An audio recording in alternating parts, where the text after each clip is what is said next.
Does everyone know Sean, the superior being in charge of our water and sewer system?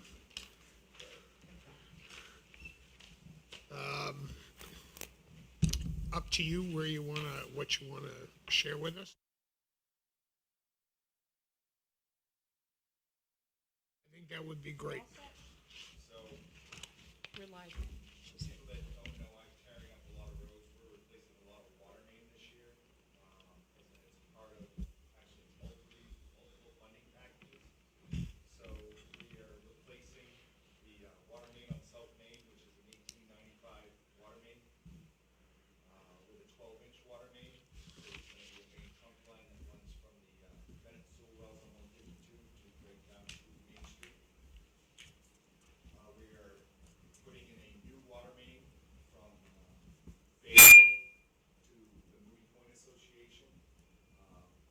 That water main is being paid for by the Moody Point Association through betterment fees. That is in. We're in the process of getting ready to tie them in. We're waiting on parts. It should happen in September. We are also putting in a new water main on Bay Road from 108 to the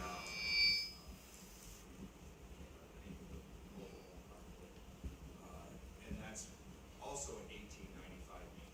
At the same time that we're doing that water main to save money to do all projects at one time, we also are replacing the 1900 sewer main from Bay Road in the same place.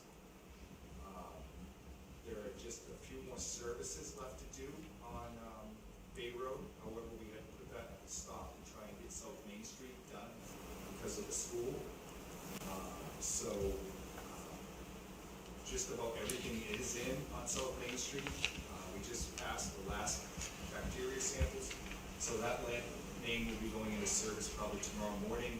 And then we just have just a little bit of work we should wrap up South Main Street by end of next week. At that point, South Main Street will sit there until next year, then it will be ground and it'll have new paving on it. Bay Road, all the crews will be moving back to Bay Road to finish off the services. The new water main is live over there. The new sewer main is live. All the sewer's in. We just have a few more services to do. After the services are done, we have to actually take and do some more hammering on ledge because the ledge is actually underneath the pavement.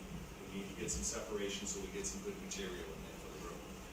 Once that is done, there's probably 3 areas we need to do that. We'll have a paving company come in and reclaim the road and then pave it.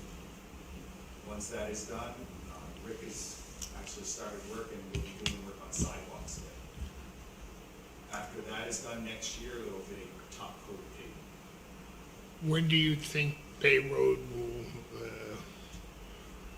be back in a semi-smooth state? I'm hoping that they'll finish up the services and stuff next week, and then it's up to when we can get the paving company in here to reclaim the road and pave it. Okay. So it'll basically be 6 inches down, grind it out, grade it, and then pave it. So I'm expecting it to be done in September. Okay. And you're still hoping the parts will come in on the Moody Point thing? I will find more out about that on Tuesday. Okay. Sean, are we still on schedule for the new road project? The new road project was hopefully going to be going out to bid in December. That's another piece of this project. New road is having a new water main put in because at the same time, it's a major drainage project to solve some drainage issues on over on New Road. And I know that Rick has also had designed sidewalks for New Road as well. So all those, as part of those items, next year we're also looking to do the Bennett Sewer Well upgrades. These are all part of the same package. We have, from rural development, we have an $8.2 million package with them. 1.4 million of that is grant monies. Also, for the new road project, we received $500,000 from CDBG Community Block Grant, which is part of that. So we're up to $1.9 million. We are trying to, next year, is to do the Bennett Sewer wells and do an additional well, which is the Tucker well. At that point, once we get all these wells online, we will have a water supply that we won't have to go into water mains all the time. It'll be the first time since I've been here that the water supply will meet our 20-year demands. So that's a big step for us. And then the last piece of the whole thing is the treatment facility that which is the McIntosh up on Durrell. That started last year. That is a funding package through the state fund, which we received $1.8 million in grant and $3.9 million in loan. So that is designed to remove iron, remove manganese and arsenic. We are mandated by the government to, actually the state government set that limit, to remove arsenic down to below 5 parts per million, which we couldn't do before. And that treatment facility will remove arsenic from the McIntosh well and the Tucker well down to less than 1 parts per million, which is far below the standard. So that's what's happening in the water department. Are there any particular forms that you want to? For the water, I would just start, there's not a lot in the water because we're doing a lot of projects right now. I basically have trucks and then I have money set aside for the tank. I will say next year I will be back for, it'll look a little bit different for the water department because receiving those monies, we have to look at equipment and then budget that equipment in the CIP plan so that when the equipment needs to be replaced, the money's there. It's something we had to do for the wastewater treatment plant and for Beech Street because we received monies several years ago from Roadways. So the first one that I have is trucks. This is for the trucks for the water department. Actually 4 of the trucks are actually shared with the sewer department. There's actually only 1 full-time water truck. That's because the system technician uses one of those trucks and he's 50% water, 50% sewer. I use one of the trucks which is 50% water, 50% sewer. And then you have 1 more that's 50% water and sewer, which is, and then the last one is the VACON, which is shared by the water, sewer, and the public works. So the total on that is, for the year requested, $14,735 for the vehicles. So everybody see the form that Sean's talking about? W-2 behind the water. Hmm? Behind the water. Yeah. Where's the way through the packet?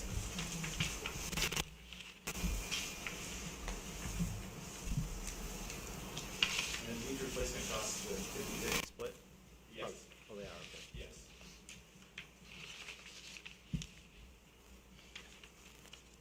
We try and keep our, and we've been very successful in keeping trucks for at least 12 years. The pickups, the VACON is a different kind of vehicle. We've kept that one for a lot longer. We actually had it refurbished, and I believe it was in 2015.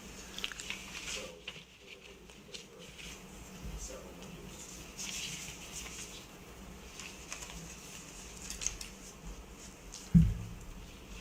Any other questions on that? Okay.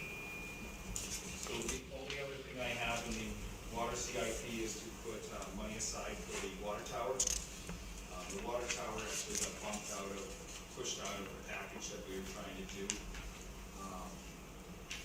A standard for a water supply of our size, you want to have 3 to 5 days of storage. Right now we have probably about 2 days, a little less than 2 days of storage on our water tower.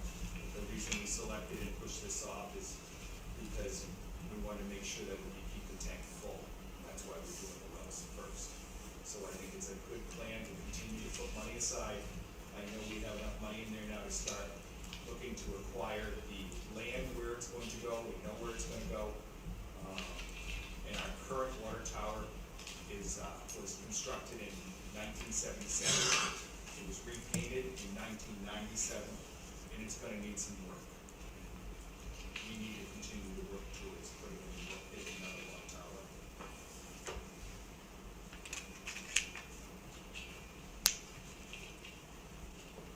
Any questions? I guess just the total project cost is just the property. You have a total project cost in the upper right-hand corner of 1.8 million, but the 200,000 of that is property.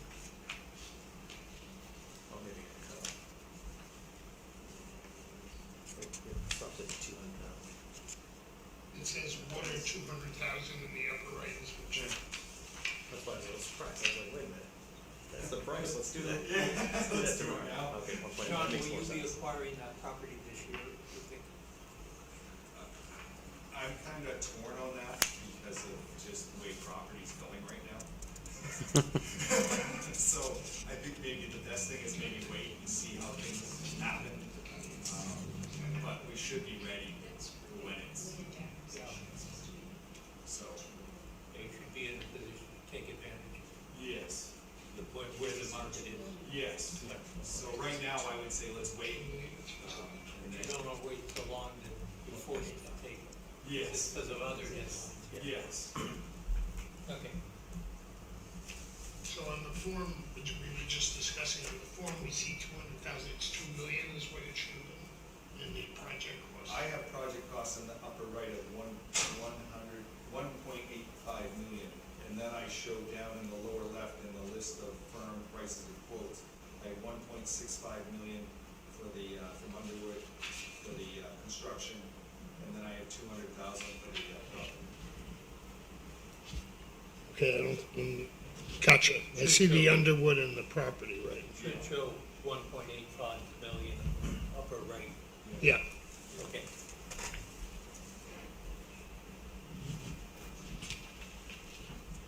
And I'll tell you right now, you can't count on any pricing right now, the way things are going.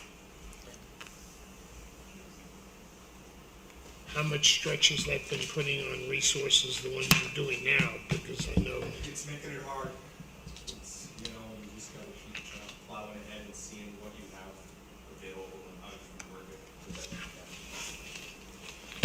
and staffing hasn't been an issue? Or has that got, just, Right now, we're full staff. okay. No, that's becoming a problem in a lot of It places. is. We actually had to fill a couple of positions this year.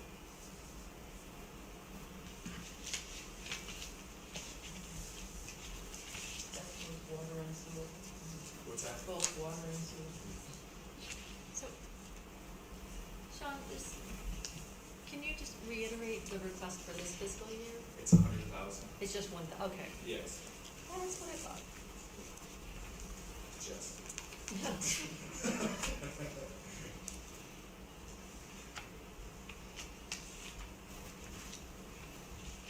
And then when's the anticipation, when will we anticipate actually purchasing the property and starting the project? Like I said, I plan on, I would like to purchase it when it's the best time.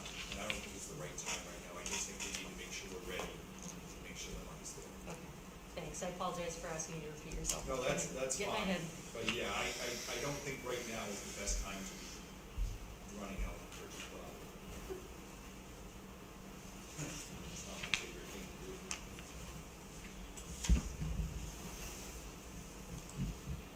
Anything else?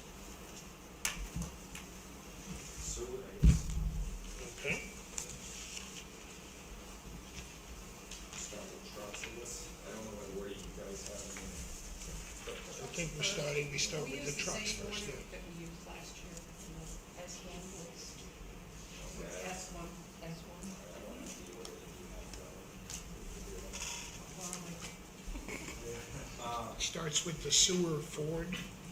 Yeah, so trucks, we budget the same way, as we do the water department. There's a list of trucks, we put away, we basically take the cost of the truck and divide it by 12 years. We do have a couple of other, pieces of equipment on here, which is a Godwin bypass pump that we use out in the system. We also use at the wastewater treatment plant. And we also have a lull, which is used to offload road equipment and do other things, maintenance work.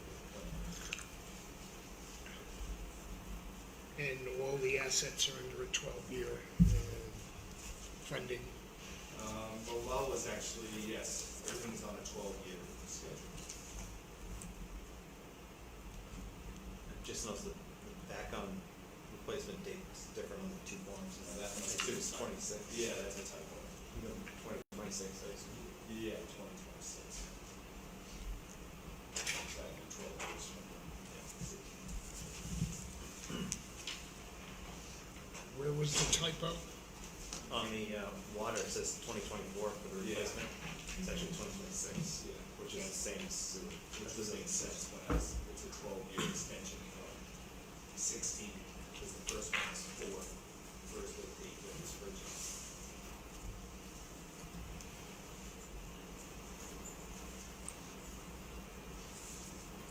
So it was on the previous sheet, you got the water. Yeah. When we did the water tower, it was on the water.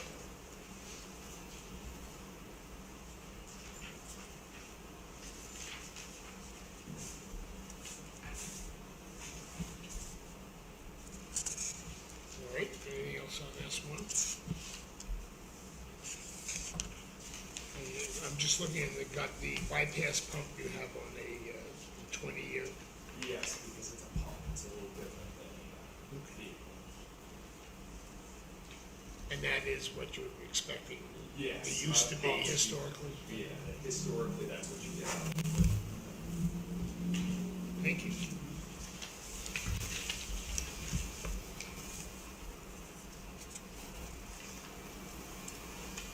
We have S2 at the Creighton Street pump station. So the Creighton Street pump station, we did some work too, during the upgrade to the facility.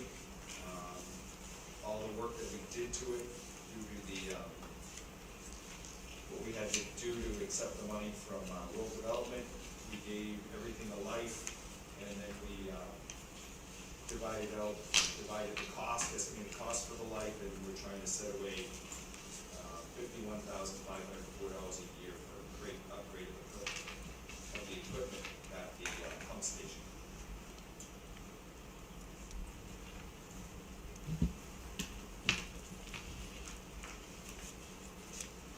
Any questions? All right. Roll on.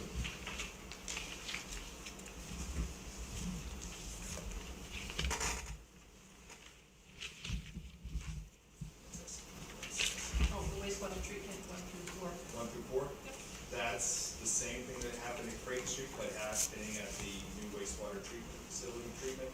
That basically gave everything a life, and then we divided it out on each page. So 1 through 4 is basically all the equipment at the wastewater treatment facility. And we're putting money aside. Some of that stuff, equipment may last a little longer, but some may last a little less. But they're all based on the age of that equipment.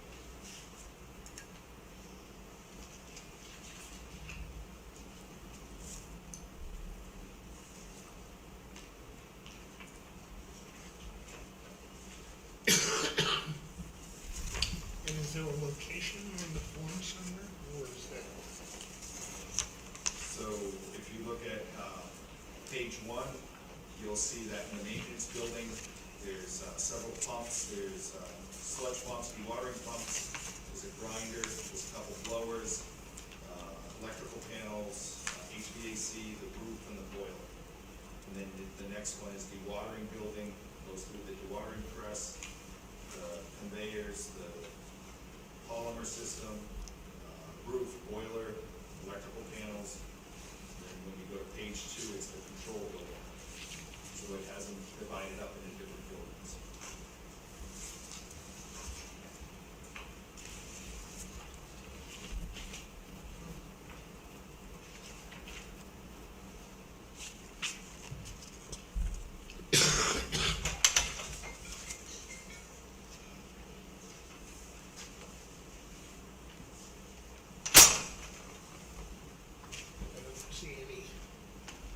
questions at the moment.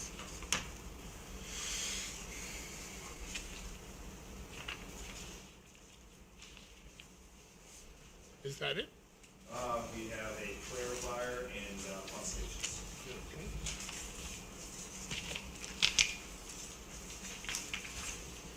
So the clarifier is we have a lot of buildup of the algae growth in the weirs of our two secondary clarifiers, and we spend a lot of time cleaning those.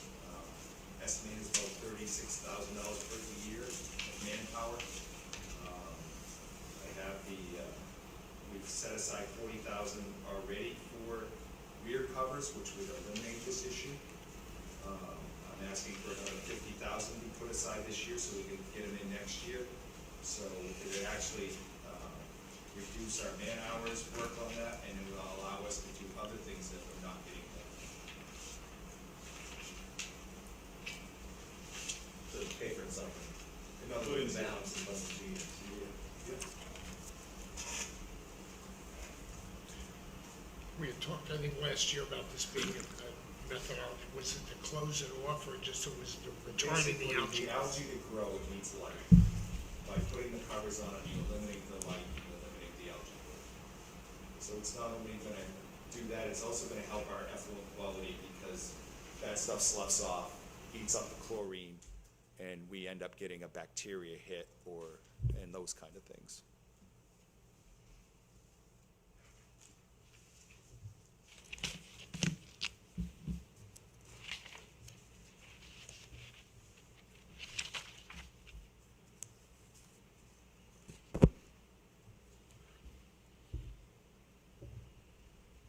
So the next item is the pump stations. We need to start putting money aside for pump stations. The last time Bay Road Pump Station was upgraded was in 1984. Salmon Street was 1995. Packers Falls and Cedar Street received new pumps in 2000. We've trying to get some stuff done, but with all the issues happening at the wastewater treatment plant, that we actually had to put those on hold. I'm asking to put $200,000 aside this year, and that's gonna help start do some of the groundwork, the designs, the plans for them. And I really think it's important that we start doing some of these things, so when money comes available through federal funds and state funds, that we're there and ready to do it. You said the Bay Road, is that being done now as part of the current project? Or? No, Bay Road has not been touched since 1984. And is that on the calendar of events, or? No, it's not right now. The main ones that when we kind of want to try and spread them out a bit is I think the main one that needs to be done first is Cedar Street, or Salmon Street, or even Packers Falls before Bay Road.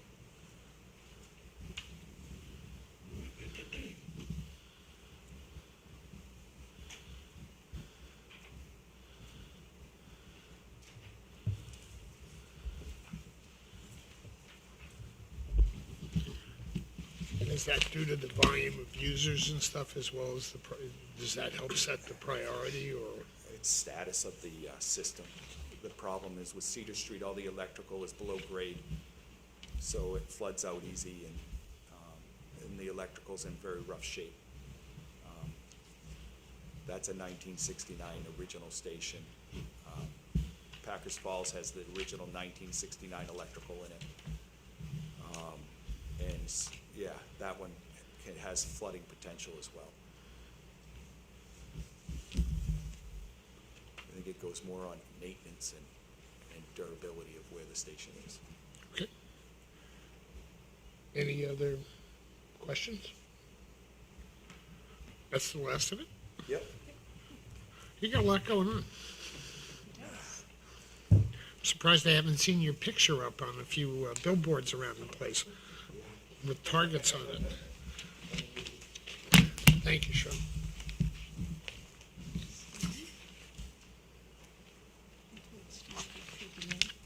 Yeah, Steve?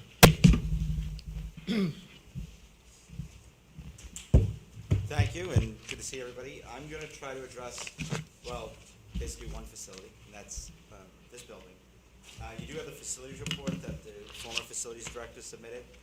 As you may be aware, we've gone through 2 facilities directors in the last year or so.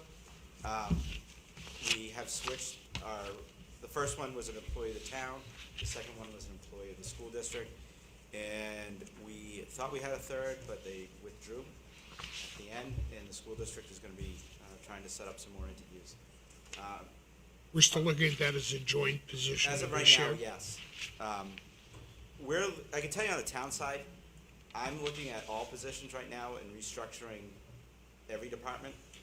We've already had some retirements, we're gonna have some more coming in the near future, and we just wanna make sure we're set up the best way for the coming years and what we have for staff and what we're addressing.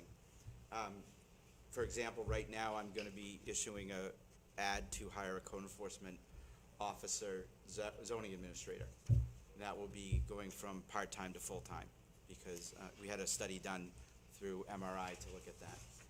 So, back at the facilities, the main one is Town Hall. Nothing has changed since the submission last year. We didn't do a ton of work. We did do some. Some is gonna be happening soon. For example, we are gonna be improving the security of this building at the request of the school district, adding more cameras in the near future.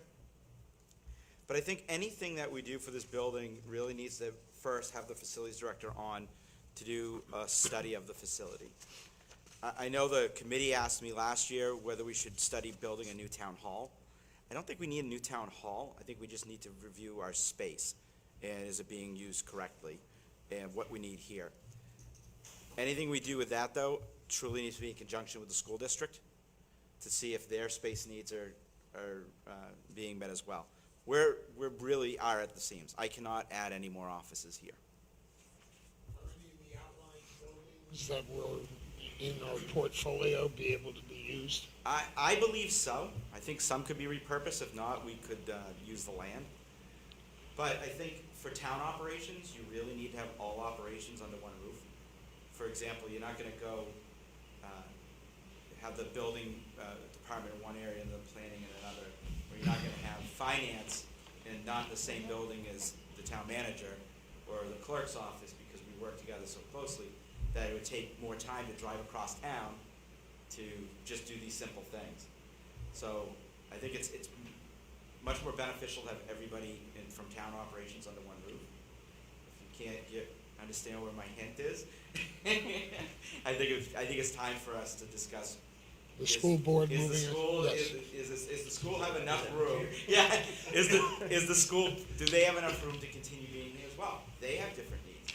I mean, if they have a meeting with any of the schools, they have to now drive across town to get to one of their buildings.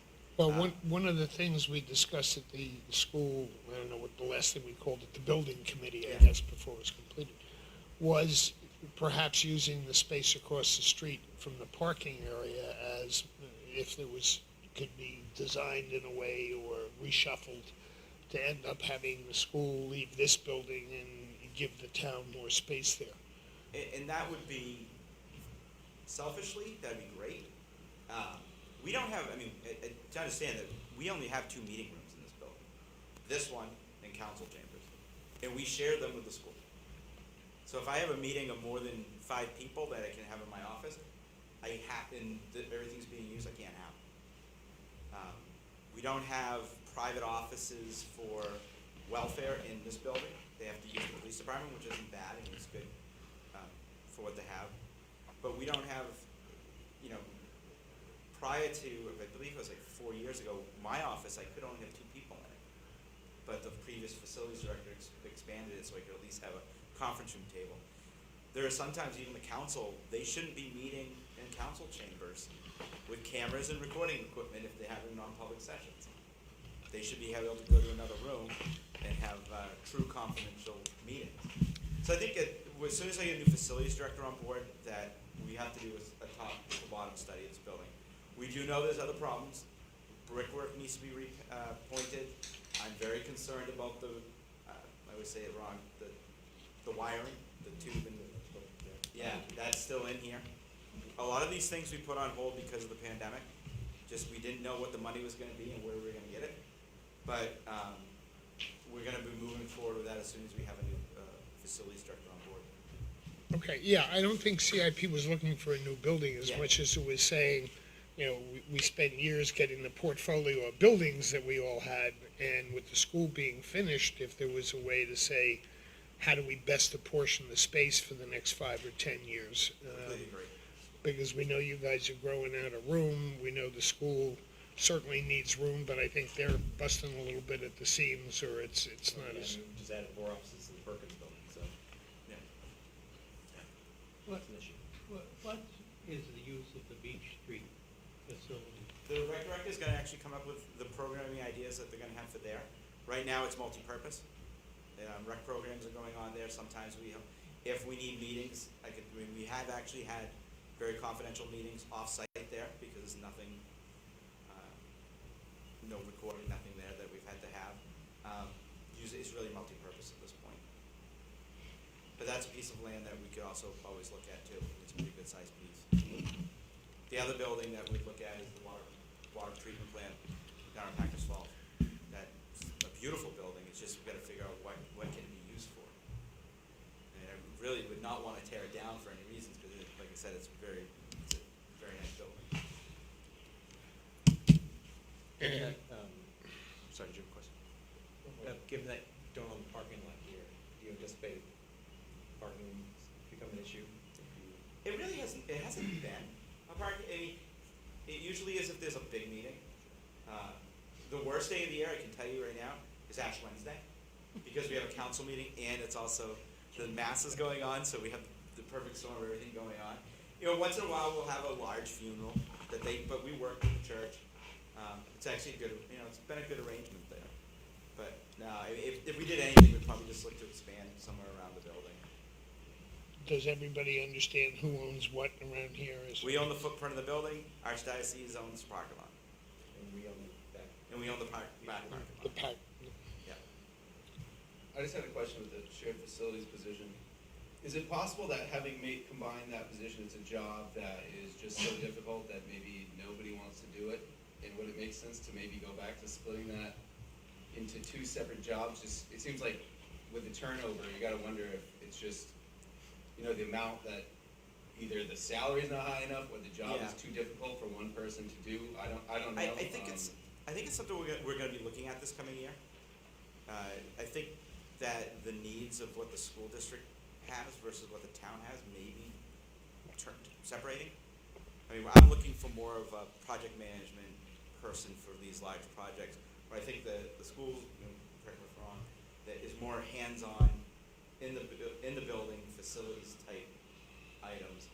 But again, we're gonna see what we can do this year and make the recommendation part of the budget process. Stephen, has the town looked at hiring a professional organization to just manage the buildings where, that might make more sense, meaning one, experience, and 2, any changeover, it's their responsibility. We have not, but that's something I'd be willing to look at. Make a variety of skills. A variety of skills they could bring into and look at that. You'd have like a project manager. Right. Who then could bring the right people in to be able to do that, and you would pay a professional organization to take care of that. And if they don't work out, then, you do Okay, RFP in. terminate for Yep. convenience and kind of go from there. Yeah, that's something I'd be willing to look at. one question, it's tough to keep up with all the moving parts, but for shared services or telephone systems or security, can you describe, we're on the same? Sure, I'm gonna be vague with security, for security purposes. We do share camera systems. Police have access to all the cameras within the community. Phone systems, we just upgraded to have the same phone system as the school district. I don't know if you remember, many years ago, town was waiting to get a new phone system. School district didn't give it, this is when I first started, didn't give us a call, no pun intended, and they were going out, so we couldn't merge our systems. We now have the same system. It's our intent that anybody within the town hall or school district, if they wanna contact, anybody else can pick up, it'll just be a 4-number extension, you'll be able to contact each other. I know servers were also mentioned, I think security issues may be there. You don't really wanna have mixed, like our financial system on the school's financial systems, or definitely police servers are completely separate from ours, just because of the nature of everything. You also don't want school, children's records be able to be mixed, so I think servers would have to remain, separate. As for IT staffing, we eliminated the full-time staff person, we have a contract basis now, and are very happy.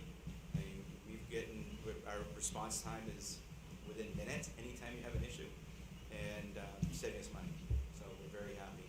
One of the things I did was I combined, when I hired a new finance director, as the director of finance administration, who now oversees IT, Channel 13, some other departments as well, so it's more, not just, Chief of Staff. yeah, it's like, yeah, someone's like that. Okay, so telephone security, those are common platforms. Yep, and we're trying to, we're gonna be working on updating other things as well, as you mentioned, with security. Okay. Tough time. It is, One of the biggest things in the industry today is what's called smart buildings, right? So when you think of wiring, you would have an electrical wire and you would have a phone wire or a data wire. It's all kind of coming together, and hopefully, with the building administrator, we could look at whatever investment the town's put into the data infrastructure. Is there anything that can be used as like a 36-month plan to do an element of consolidation? you're absolutely right, that's one of the big I things. love that that, right. The new company came on, yeah. Always the right. new Doesn't happen company- a lot. always When the new right. IT company came on, it was, it's what everybody did. You run your wires, Yeah. you leave the old ones, so we have tons of old wires for networking and everything else throughout the building. I mean, we wanna clean that up. Right. And again, running wires, that's so early 2000s. Nobody run wires as much as they used to. It's more wireless. So we want to make sure that that's more up to speed here. Have you seen the buildings that they're doing through the printer system in the country? I have. It's just spooky. And again, the one thing that we know we need to replace here for the longest time are windows. That's just a given. Yeah, my biggest concern is the issue around wiring or the issue around any security system is being able to get it. Yeah. Right? That's a big thing, and then trying to lock those prices down. I mean, you can anticipate in one day cost elements going up as much as 10%. Right. So just, as we're looking through that. I believe that we've already gotten the proposal from we didn't sign the agreements to upgrade everything. And I know Sean mentioned, we can't get parts either. Yeah, It's the a supply major chain issue. is just so screwed up that we order it now, we're not gonna get it for example, this room's audio, we found out during the pandemic, needs a lot of work because of, it's old, and we never use this as much as a meeting room. But, so we're trying to get all of this room updated, we have the money, we just can't get the parts. It's a big problem. So, correct me if I'm wrong, but you were looking at doing the electrical soon, sounded like? Yeah, That's a relief. originally, we were supposed to be doing it about a year or so ago. That's back on my front burner. No, I shouldn't say that. Yeah, no. It'll probably help with insurance costs, too, I would imagine. As soon as possible. Yeah, it's scary. Yeah. And again, that was found when we cut open a wall. I think the school district was renovating something, cut open a wall, and they found it.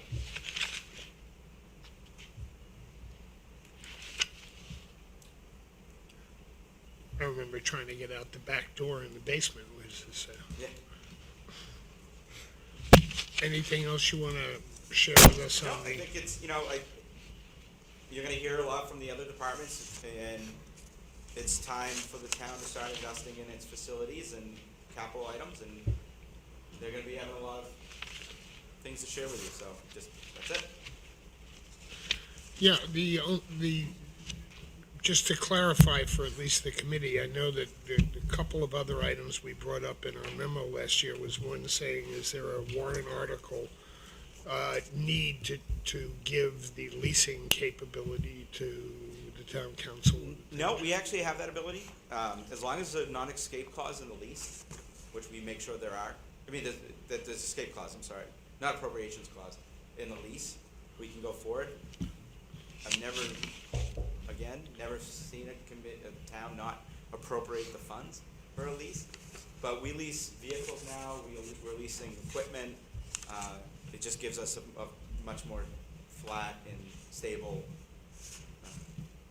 expense side versus one big purchase every so often withdrawing from capital reserve. And the non-appropriation clause is saying that you can exit the lease if there's insufficient funds. Correct. And those aren't funded through any particular bond issues, so it would be out of the general fund? Right. Okay. And the problem, and actually, New Hampshire state law doesn't allow us, it's very, I don't say it doesn't allow us, it's extremely difficult to lease out of a capital reserve fund. So that's another thing. So all these capital reserve funds, we're trying to figure out how to repurpose and reuse, try to do larger projects. You're gonna hear from the chief of police that cruisers are no longer from capital reserve funds because it's an operational expense. We decided that last year. It's a budgetary item. As we go through that process, and what you're really saying is reducing the need for a number of capital reserve funds, especially when it comes to vehicles Exactly. and things of that nature. Exactly. I mean, not for highway or fire because those are such large purchases that you want Right. to have some money aside. And even if you do lease or bond the rest of it, especially for like ladder trucks, you still want to have some money to put down. The problem was the town was putting so much, they were using them just as a blanket savings account, just throwing cash into a bucket and not having purposes for all that cash. And so we're sitting on cash in some of these, but they weren't being used. The building one was famous for that. There was just a bunch of money in there, but we're now withdrawing it. I'm gonna be asking the town council to change the purpose, the agent of the stormwater capital reserve fund. We've been building that up for a number of years. We know we're gonna have to address it from the council to the town manager, following all purchasing policies, because now we're doing the day-to-day expenses from that capital reserve. It's gonna take more time and cost more money for me to withdraw $1,000 from that fund to go to the council, have 2 readings, than it is just saying, okay, I'm the agent, I follow the purchasing policy, it's under 10,000, we can withdraw them from that fund. So we can start withdrawing it and get the projects done. Well, there were a lot of constraints, and one of the reasons we had all the capital funds is you had to make one up for each of the purposes and everything. If you're changing your strategy and saying now, instead of putting away $50,000 a year for 20 years, we may lease something for $50,000 a year, shifting it into the operating side and no longer making a capital contribution. For those capital funds that you're saying we really don't have a purpose for, does the town council have the methodology to close that and bring those funds into the general fund? They or do. so- The council actually also has the authority to change the purpose of the fund. When we had a charter amendment, I think 4 or 5 years ago, because it was clarification on it, that it authorized the council as they can create and change purpose of, and appropriate through the operating budget capital reserve funds. School, on the other hand, they have to go to the voters and ask for permission and change the purpose for everything. So no, I was just on the phone yesterday with the town attorney, and he said, nope, that's what the purpose of that amendment was, to have more flexibility with the capital reserve funds. So do you expect over the next year or two we'll see some shrinkage in Shrinkage, change of purposes, yeah. I think we'll combine some, try to do that, just because there's a lot of single-purpose funds out there that could be better used for other things.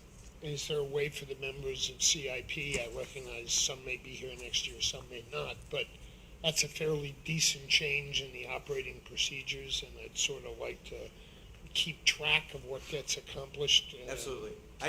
Literally we're having discussions again on stormwater, and that's when the light went off and said, you know what, I've gotta review all of these then. If I do one, I've gotta look at them all to see what's the best way to handle them. If it's, you know, there was a time that when I first got here, that every week we'd have a withdrawal from the capital reserve fund.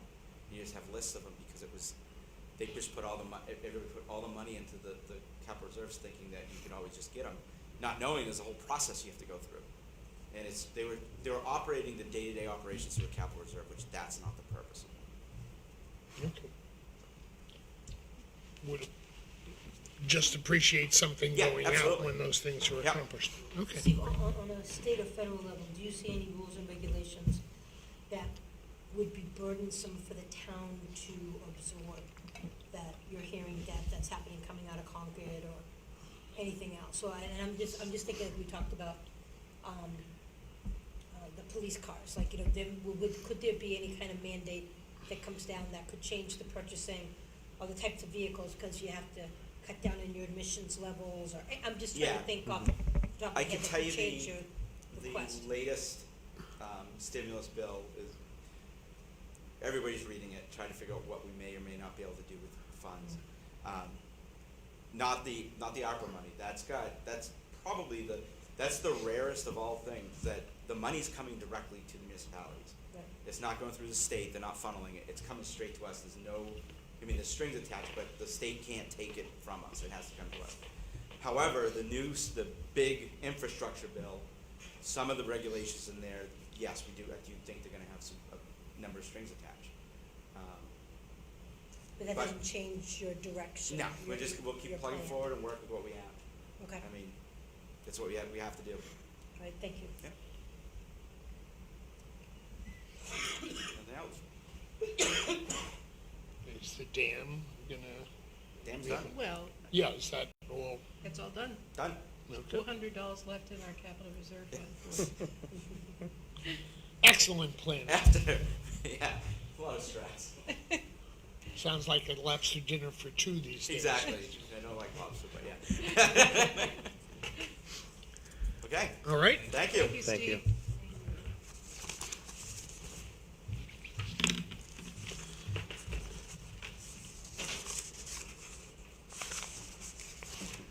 Mr. Molaski, welcome.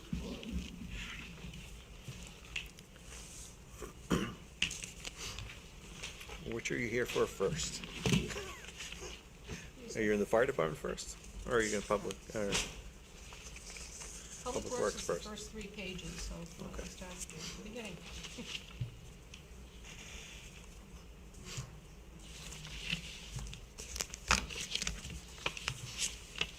So as Steve was just touching on, we're starting to go to the lease purchase.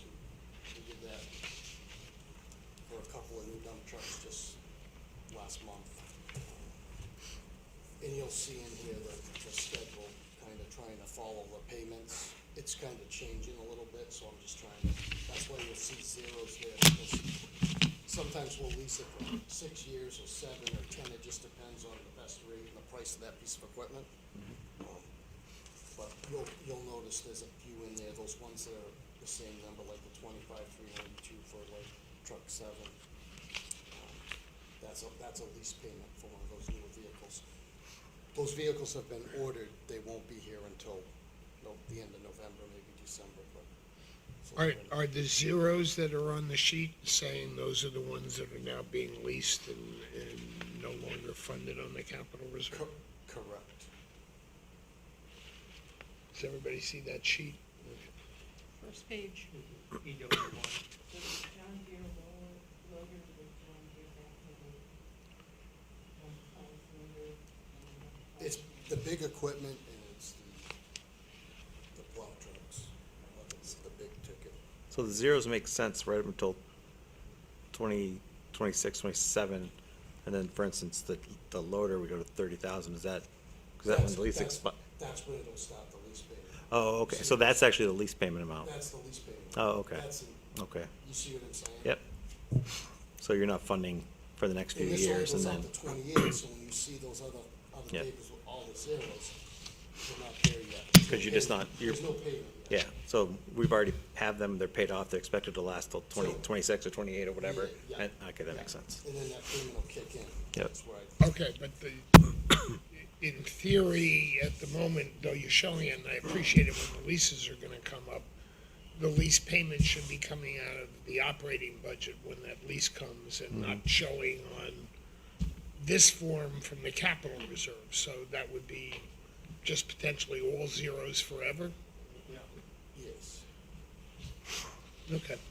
No, but it certainly made it easy to find the ones that you're considering leases. Your point, though, that you raised with the town manager of understanding this, maybe we need to modify the CIP to show those things which are being reserved for and those which are being planned to be leased, so that we would see, for instance, on the John Doe Deere loader, the 30,000 coming up as an expense item. I think the only problem with that, Roger, 27. I see what you're saying, but I think the only problem you might have with that is where do you stop, right? If it's a day-to-day expense for the town or the public works, do they, you know what I'm saying? But this isn't quite day-to-day because it's a 5-year commitment of the town to those monies. So it's not kind of like the same thing that, well, we could do this. But they're we'll not pay asking us to 30,000 the approve first putting year, but money not- away, nothing right? the rest, you know. But they're not asking us to put money away to, No, we're not putting it away, but we can see that those are going to be expense items. In capital equipment, doesn't necessarily say it has to be reserved. It's how Rick you wants to- fund capital equipment. Rick? I believe what Steve was trying to say, and maybe misunderstood just a little bit. The police cruisers are like $30,000 and they buy one every single year. That's what's gonna be a budgetary item. These big ticket items, we're gonna still have a CIP for them, but we're going to do a lease purchase to buy them.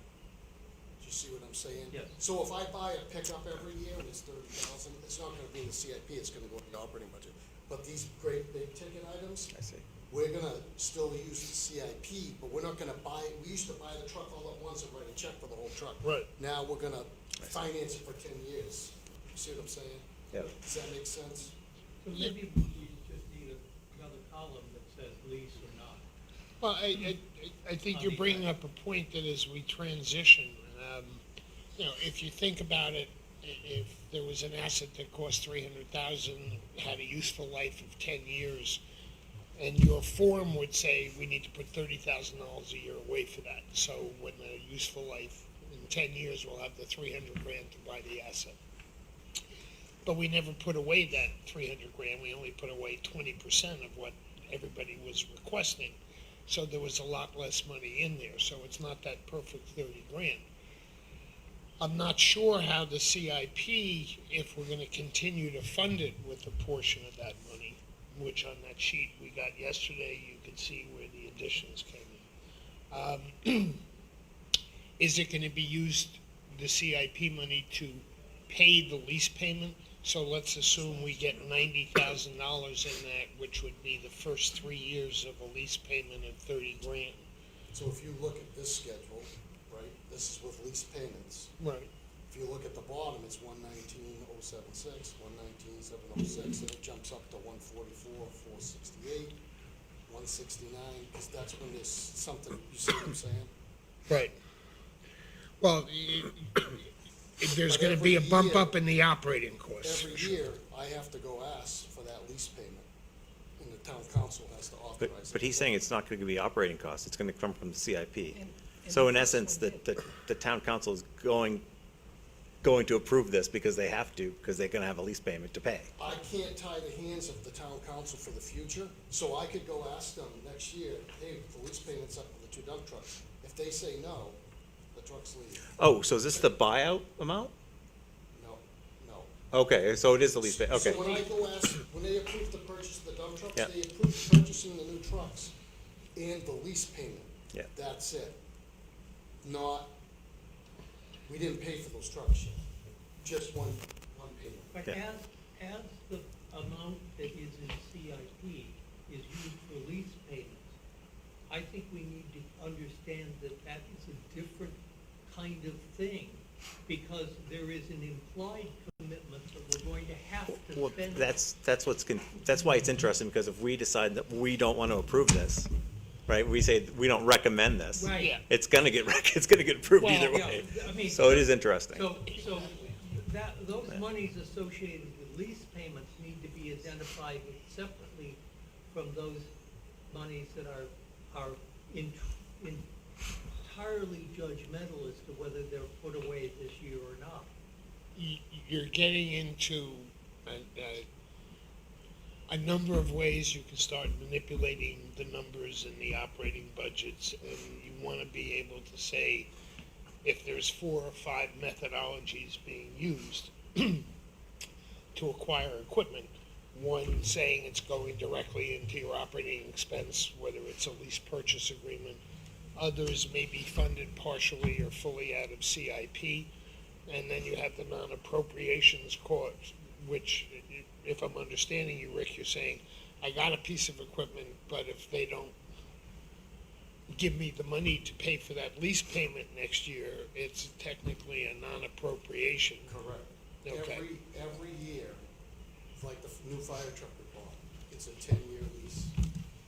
Every year, I have to go July 1, new fiscal year, I'm gonna have to go ask, here's the truck we lease purchased, the payment's gonna be due in October. Boom. So all these lease payments every year come July 1, I'm gonna go ask for all the lease payments to be released. So when they come in that fiscal year at various times, I'm not waiting, oh, I forgot, I gotta get in, the payments, you see what I'm saying? Right, but to carry through with that, you're asking for the $125,000 for the lease payment, and you may or may not have that much money put in the CIP. If the town council says, I'm gonna fund that lease payment and not tell you to cancel the contract, and there's insufficient money in the CIP to pay for that one payment, it's gonna have to come out of the operating budget of the general fund. Unless somebody's But if gonna it's hold not the fund. budgeted, if it's not budgeted, it's not budgeted. I agree. There's the risk that, It's just making things a little, it may be making it better for management tools, but it's also making it more complex for accounting and where's the money and which of these 5 methodologies to acquire equipment are we gonna be using on this piece, and then are we tracking those things?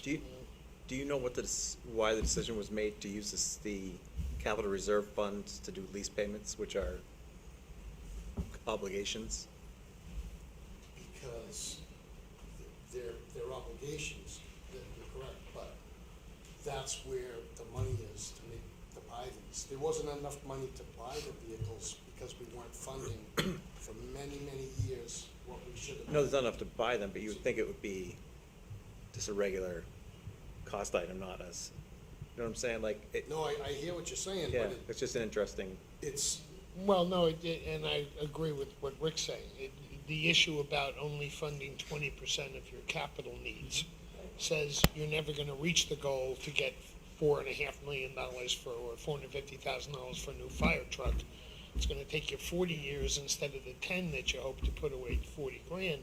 But, by the way, we put away 120 grand, and so we can use that, at least as the funding on. so like when we bought the fire truck, for instance, we did put a down payment, a considerable down payment down. I think it was about $260 or something about, and then we left enough money in the CIP to cover another lease payment and the other obligations that might come out of the CIP. and maybe it has to do with the timing, because like, so for instance, to use a poor analogy, if I have a savings account, I'm not gonna put $10,000 in a savings account and then the next day spend it on pay the lease, or the same day, put it in the account and then pay the lease. But if I get the funding at the beginning of the year, I might put it in a savings account, and maybe that's the difference here that we're. This is brand new, and maybe the decision is made by the town council and the town manager that, okay, we're gonna take these lease payments out of the CIP and put them in the other one. This is brand new, we just started doing this recently, so we're kinda, John, do you happen to know if there's a rationale behind it, or if it's just, I mean, I think it was To be on the just, spot. you know, like we've all been saying, the money wasn't there, so it Yeah. made more sense to do it this way.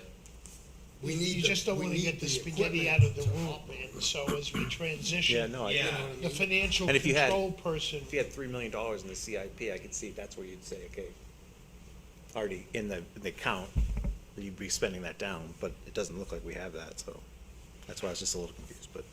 I think the 601. financial controller has gotta come up with how do you track all these various, because there are ways that you can end up getting very surprised by that. Sure. And I'm sure the one thing you don't wanna do in the process is have to say, gee, we don't have the appropriations for that this year. And the fire truck disappears, you know. But we do realize and recognize that's the risk with this. The budget committee, the town council, everything can change, and they're like, yeah, we're not buying. We might have had it for 8 years. They could say, nope. Well, if we don't have the money, guess what? That truck's going back. Fortunately, Or that we're loader both or whatever. advisory, so I guess that's not gonna happen, but. But it's not, it's But not. yeah, I I'm get just your saying point. the Yeah. reality, Yeah, absolutely. that's what we're doing. Yeah, absolutely. That's what we're doing here. We're not tying anyone's hands, it's just one, they approved it for this year, that's Yeah. it. Interesting. Yeah, sure. Sorry. Well, Yeah, I it's get not your really, point. it's more It's not financial exactly germane to management this, than but it is sure. capital Yep. improvements. No, you're right. Thank you. It's gonna be up on the town managers. Yep. Thank you. Thank you, Nick. Okay. We're all trying to keep like the The whole budget pretty funding, level right. and Yeah. still operate and buy what we need to function. Yep. These, unfortunately, like, just 5 years ago, you could buy a new engine for $450. The cheapest one out there now is like $600. Like bare bones, nothing, it's like, that's, the inflation has just been insane. Yeah, and finding Waldo is gonna get to be a little harder if we put in more complex financial transactions, so, I think that was your point, Joe, when you were saying, how do you track all the moving pieces? Not having anything to do with you, just the financial side, and being able to, Yeah. All right, Okay. so, I guess we took care of that. what's the Public Works? Yeah, I don't know on the projects, if you have the roadways in front of you right now? or- Yep. What's that? W2, yep. We took out the building improvements line because that's what Steve was addressing in his, and we included all the facility, sheets that we had from last year. So you're aware of that. I saw that. Yeah. I saw that. So I have the roadways, it's our annual road program that we've had in place for years. There's really no change in that. We put so much away every year. We go in and we pave our roads, we take so much out of the operating budget, we take so much out of the capital CIP. Based on what Sean's been doing with all the roads, we got a lot of paving stuff to be doing in the The next nice year. thing about that is Sean has money to pay for some of that stuff. Okay. So it helps out. I saw you look around behind you when you Yeah, said that, just- yeah. Okay, It works out, like for instance, Cushing Road, right. that water project paid for a lot of that paving. So it, And a lot of it was. If you've been able to avoid Bay Road for the last 6 months, you don't know that people are going nuts over there at this point. there's light at the end of the tunnel. Yeah. The reclaim is coming the second week of September. So. All right. Ray, can I ask a quick question? The project cost for the roadway improvements is listed at $1 million. And can you help me understand that total project cost? Well, The 6 years over here lists, it comes out at about $1.5 million. yeah, So the $1 million was just used as a going out over the years. I know it's not the $1.5 million, but our paving plan is gonna start, program is starting to we're getting a better handle on it, because this is the one thing we have been funding, so we'll be level and hopefully hold the line with that consistently and be maintaining the roads in the future without having to ask for more funds and so forth. But there isn't, many of us, I think, have looked at this as the hot button, which is if you're gonna do anything, make sure the citizens can get on the roads and where there's the worst, we have to spend the money to keep everybody from attacking town hall. So I don't think there are 50 projects behind this. There's probably 1,000 projects that people have requested behind it. It's more of, I need the Trying to figure out 250. The difference between the million project cost stated here and the, what looks like a million five over the six fiscal year. Yeah, it's 250 a year, kind of, is, Isn't the million what UNH came up with for a It's five-year plan, maybe? It's what their plan went out for 5 years, and then they made a budget for $1 million with that plan, which we're at the tail end of. Right. And it's gonna be getting And that's where updated. the $1 million comes from. That's where the $1 million. Okay, so it doesn't have any relationship to what's down here. Correct. No, because I think the goal would be to continue it beyond the 5 years. right, and their $1 million, I don't think was, here's a specific project that cost $1 million. It's, you're gonna have to spend so much a year So much a year. to be able to maintain your roads. And they put as much as they can in the budget to handle the worst cases of people screaming and yelling each year. But we don't have a So huge. to answer your question, it was from they gave us a plan 5 years ago. Okay. And that came up with that. Okay. At the risk of having Diane yell at me, can I ask about something that is not in the CIP request? So we own a new bridge now, or not a new bridge, but we own a railroad bridge now, right?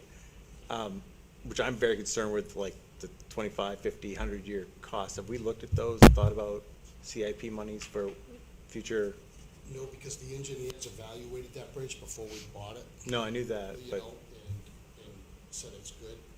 So we haven't done that because it just happened. Which bridge is What bridge are this? you talking about? Right here, just outside. the Route 108 bridge with the railroad tracks, we own that now. That's why we get the water main in so quick. We own all the way to Grant Road, actually. Oh, Yeah. okay. That was approved, what was that, just 6 Is that months the ago, urban John? compacts Something like uh, that. Yeah. proposal? Right Okay, before the gotcha. project started, basically. Yeah. Yeah, we had to wait for that letter to come to start.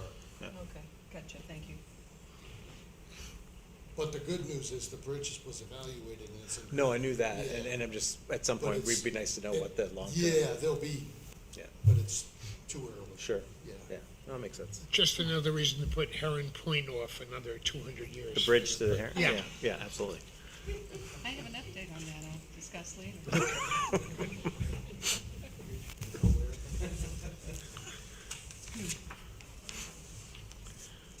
All right, anything else, Rick? The stormwater, it's the same as previous years. We really don't have, we're still in the beginning stages of that.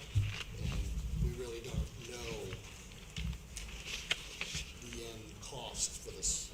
So we do have some funds in the bank, but this is just gonna get bigger and bigger. Yeah. And we are using some of those funds towards the new road stormwater management project Yeah. that was mentioned earlier. And correct me if I'm wrong, but for the newer members, or those that weren't fortunate enough to have a tour with Rick and Sean, it's basically a New Hampshire DES mandate, the MS4.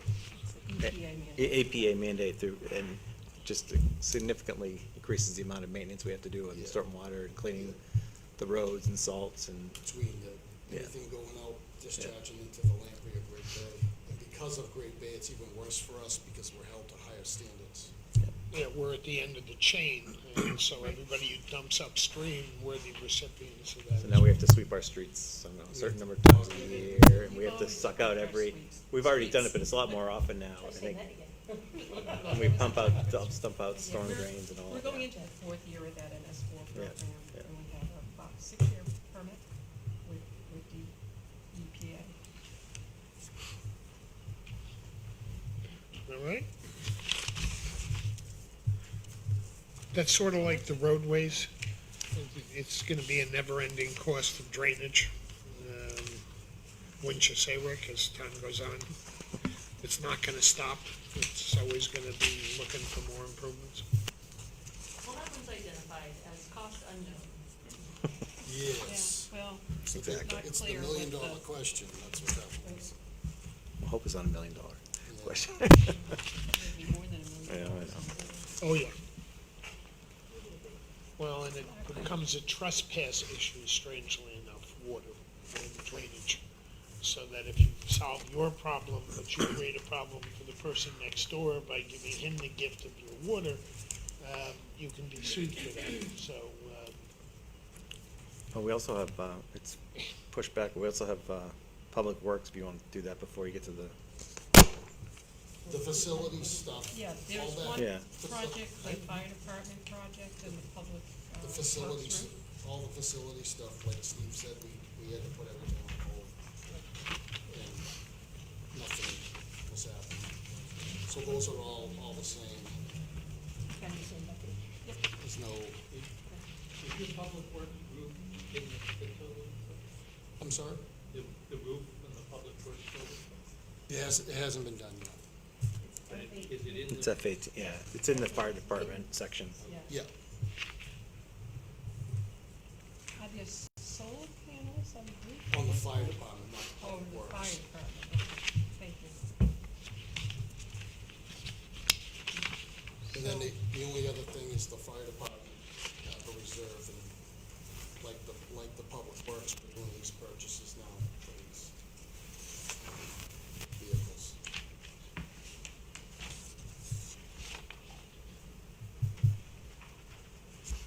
so again, this is the same, the zeros suggest it's equipment we have. That's not, And when a number shows up in the future, that's when we think we're gonna have to start entering into the new lease contracts. yeah. And then, one will drop off and one will come on, it'll just be a domino. We do have a fire rescue vehicle line as well as a protected equipment, I think. Yeah. And that's sort of in the middle of the, handout before the master plan and after the location, after the F1, facilities F2, FR. improvements. This is fire one and two, This is the fire two, you're saying is the safety equipment? yes.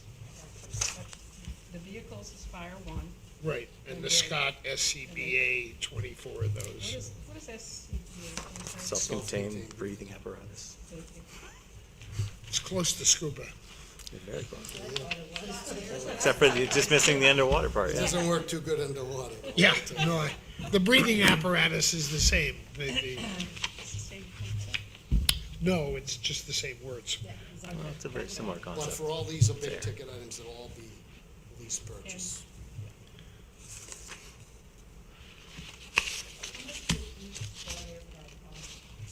Well, today, they're about $6,500. Okay, and I'm assuming What they if, do is they change the standards of what they have to do and have, and it's just, yeah, it's crazy. are the leases that we're writing a clear dollar purchase, or is ownership transferred when the last payment is made? It's transferred at the last minute. Okay, so everybody's at least aware, if you're financing for less period than the useful life of an asset, we'll be owning these assets at the end. The lease is an accounting term that lets the municipality go out and make it look like a lease payment so it can be operating and we don't have to end up going through all the fundraising aspects of the capital fund. But in theory, if Rick is having a lease term at 70% of the useful life, which is usually probably where you'll be, Yeah, like the fire trucks, you can get 20 to 25 years. They say when you have to replace those. The air packs, what happens is they'll make an update. We'll be okay, we could keep them for a while, but the minute there's a standard change, if you don't have that and something bad happens, we're in big trouble, so. and what would be the financing term of that apparatus? For the air packs? No, for the truck itself that you're saying. Oh, it's, It could last 20 to 25 years, but you're saying it could be sped up by a change in technology. not that for was the the- fire that truck, was the air just for the air packs. So out of the fire stuff, it's the air packs that kind of hold you to a fire, because there's this unknown. And so They might not change the standard for 7, 8 years, you can get But you could buy new ones, and if they wait 4 years and say, nope, you need head face-up display, it's like, Right. And when you're leasing a new fire truck, my question is if you're expecting it to have a 20-year useful life potentially, or a 15, what is the lease term that you're paying for it? we do 10 years on the fire truck. Okay, so you're at about 50 to 70, 50% of the Yeah, years. 10 years on the fire. So with luck, you'd end up saying 10 years from now, we may have a 5-year gap where we're paying nothing for a fire truck, because we spread the payments over the first 10 years, and it still has an additional 5 or 10 years of useful life. And it would only cost us repair costs. Yeah, the nice thing about the fire trucks, you keep them for a really long time. On the other side of it, you might get 10 years out of them because of the elements and stuff. That's where the tracking's gonna get difficult, which assets are you no longer paying for that you own, and they're not in the lease amounts, and 5 years from now, it goes up another 100,000, because you need new leases, because the equipment finally died. Okay, super. Yeah, it's definitely challenging. It's gonna be a lot of work for a few people. I would expect. Hey, Rick, just before you finish, I just wanted to say that there's a lot of things in Newmarket that are really special, but what you guys do in 9/11 is beautiful. Oh, thank you. So I just want to make sure I had a chance to say that to you and to the staff. This year, we're gonna try to still do what we do, but there's a lot going on with the air show. We're gonna be involved with that, so Yeah, but it's just absolutely very, very, very special, so we'll, thank you for doing that. be in the 20th year and everything, there's a lot happening, so, But thank you. thank you. 20 years. Wow. It's gonna Yes. be a pretty cool setup over at the Peas? Aviation Road. They're gonna simulate the towers at night and stuff with lights. It's gonna be pretty. Oh my gosh. I was just over there last night for a meeting because we're a part of that. They're gonna have a lot of stuff. They're gonna have the Patriots playing there, and they're gonna have fighters. And there's gonna be 250 active military people coming. With everything that's kind of been happening lately with Afghanistan, it's like the event's coming even bigger now. Sure. So it's gonna be- Yeah. Well, as a New Yorker at the time of 2001, it was a tough time, a number of friends lost, so it means stuff. So I'm glad you guys do what you do as well. Thank you. All right, anything else? Anything else, Rick? that Or do you we wanna- have the funding magician, Amy Gigante, come A little tap dance, I've been practicing. I want to let you know, my wife Trish was there on opening day after the ceremony to use, those were the two old women you saw Oh running my around. goodness, Yes. I wasn't able to make it, but they wanted to go play. that's great. Well, I've had many requests for, this is the splash pad we're talking The about. splash pad. I've had many requests by the active 55 population for senior days. Oh, absolutely. Yeah, so I'm like, all right, get your bathing suits, man. And just to let you know, the comments that I've heard, and they've all been positive, and I know how long this has been on CIP. And Thanks, Public Rick. Works was a major help in this process too, I wanna Yeah. applaud Yeah, them. did they Well, build the whole, They built People, the whole restroom facility and. yeah, that's That- just incredible that you guys did that. people It just really don't is. mention And the people just splash don't say pad. that, They but yeah. mention I can actually get food and go to a bathroom. And, especially for the older people, being near a bathroom's an important thing. Bathrooms were key, see, told ya. So the fact that it was well thought out, it was just not, here's a splash pad, was Yeah, very I well think that received. most of the comments we get is, we got a review on, like, the lowdown on playgrounds, raving review that it was a well thought out process with it being fenced in, preschool being fenced in, the restrooms right there, with the water stations, they're like, you guys thought of everything. And then, did you keep it under 12 of funding sources to get this done? I mean, There are several funding sources going, I have a whole spreadsheet on that, but I won't bore For those of you with who are that. new and not used to the history, Amy has had this on for what, 6, 7 years now? I wanna say 5 5? 5 years. 5 years. And each year got closer by finding some new sucker to contribute, because the town couldn't, Yeah. so. I think I used just about out of the, it turned out to be about probably just under half a million, so it was like 480,000 when all was said and done. And only 78,000 of it was town funded through capital reserve. It speaks to your tenacity and creativity. Well, it does. Thank you, I have so much more to talk to about. And it's one of those things I can say, it actually got done in It my got lifetime done. in CIP, before I kicked the bucket. You guys can all give yourselves a pat on the back, very much appreciated. It was great, in fact, the capital reserve money came in really handy for the initial engineering designs. That was where I was like, we need the money now, and I was able to tap right into that, because that was right after COVID, and we weren't doing as well revenue-wise, so Absolutely. thanks. Well, That great. was nice. Where would we like to begin? You lead us through it. The shelter, and then we can talk about Okay. your two Okay. public facility projects. So what you're looking at right now, if I can find that page, is this In the middle. large permanent shade and rain shelter. And this year, I'm able to give you a little bit of a better concept of what I'm thinking, because the lower picture on the left, if you all have that, that's just was resurfaced. So that resurface was about just between $8,000-9,000. That was paid with revolving funds.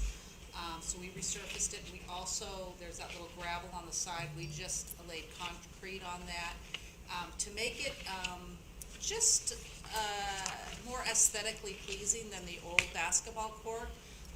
We do know that pickleball is all the rave, and we get requests all the time on whether or not we have pickleball courts. And unfortunately, Newmarket is tennis court deprived, because Great Bay already has all the tennis courts, but because Great Bay has such a demand for tennis, they can't give them pickleball. So most of our residents are going outside of Newmarket to play pickleball.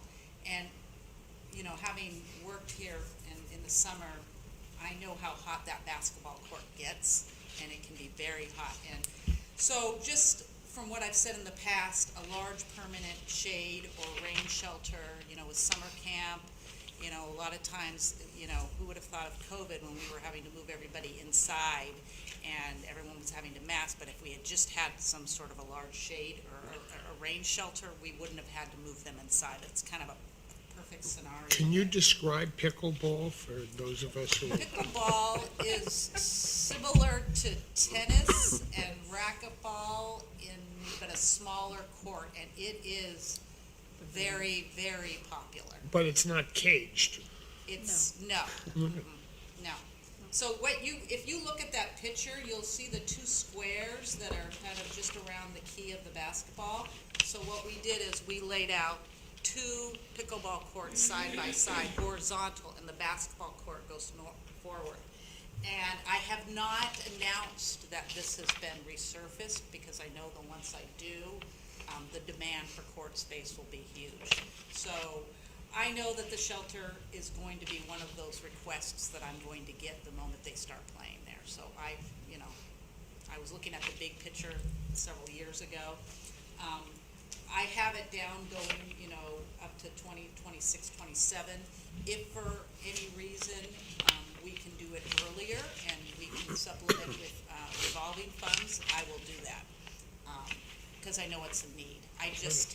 It's not the most drastic need right now. This one's I would say as someone who goes to Hampton to play, it's gigantic Yeah, in popularity. Yeah.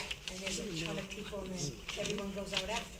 yeah, yeah. So, Yeah, the signage is how to get them in there. I said, once I make this now, if you can see that little gravel area, it's a trip hazard right now, so I haven't announced or let anyone know that I've resurfaced it, because once that announcement is out, But it's here start- somewhere.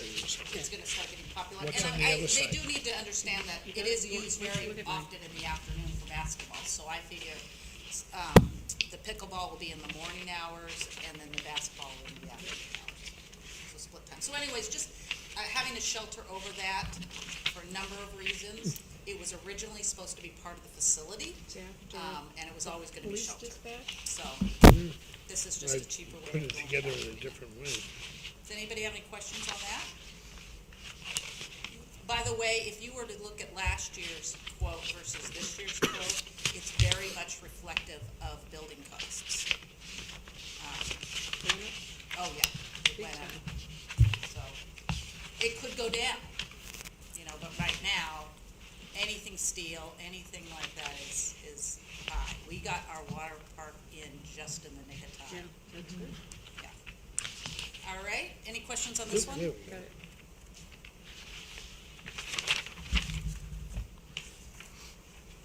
Okay. You're on the other side of the riverfront advisory thing, so I didn't look at that page, but. Amy, I do have a quick question. Sure. Is there anything else, since you resurfaced for pickleball, is there anything else that will need to be done to, of course, make it usable for that? Like, people in Nets or whatever? I already purchased all the nets and the pickleball, and net for us to run programs. I have all the nets, purchased through my operating revolving account. So we're ready to go. That installation includes putting it right in there. So there, if you look at that installation, it says 35K. That would include, bracing into the actual court. Yeah. I mean, if I could make it enclosed, I would, but I'm just starting small. I was wondering what the cost for that, did you guys even price out?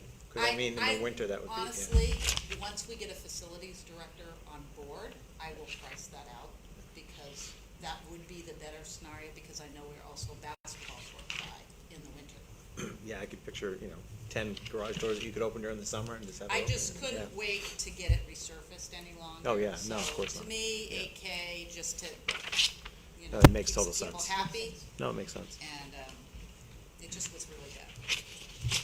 Any other questions? Okay, so I guess we'll go to the other which one is the other You one? got R2 is the splash pad. Oh, yeah, the splash pad is a pretty easy thing to go over. Rick even wondered why I was doing it, and again, I'm going big picture here. The way that was designed has 9 water features, and it also has 9 ground sprays. They're all Omni-Pads, and so you can actually add more features onto the ground sprays or move them around, because that kids get bored after a while and they want to see something different. So if we're able to maybe upgrade something, or one thing isn't working more than another, I wanted to just set aside some money in the future. The warranty's about 10 years, but again, if we're gonna upgrade or we're gonna do something different, I wanted to just kind of set something aside. So that's why we had always been setting aside 5,000. The park itself does cost the rec department money to run, chemical costs, in addition to the fact that it has to be, chemicals have to be tested every 4 hours. So that's payroll. So a lot of this is already coming out of the revolving fund. So I thought maybe I could tap on the doors of capital reserve for any upgrades. It's creating another future source of funds if you need it in another little pocket. Right. Yes. Yeah, no, I understand. Similar to what Sean's doing with the wastewater. On the other hand, you treatment got plant. it done and people are enjoying it, so People are this was enjoying it and got easy. it done. So that's what that is. That's pretty simple. This is like Rick's roadway. Oh, the road got paved, we now just made 70 people happy, and singing his praises. It's, I think we have like 3,000 K views on one of our posts. It's crazy.